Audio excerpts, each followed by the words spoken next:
ኤርትራውያን ነበርቲ ከተማታት ኖርድራይን ቬስትፋለን ጀርመን ውዳቤኦም ሓይሎም ኣብ ጎኒ ህዝቦምን መንግስቶምን ብምዃን ኣብ ዝሰላሰል ዘሎ ሃገራዊ መደባት ተሳታፍነቶም ከም ዘዕዝዙ ኣረጋጊጾም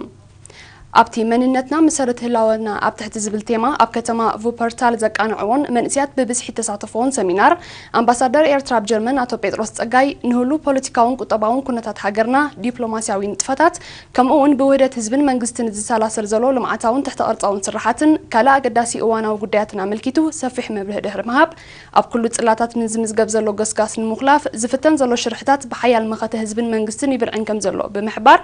ነበርቲ ከተማታት ኖርድራይን ቬስትፋለን ኣብዚ መዳይዝን ዝገብርዎ ዘለዉ ምንቅስቓስ ብምምስጋን ብዝለዓለ ክቕጽልዎ ኣዘኻኺሮም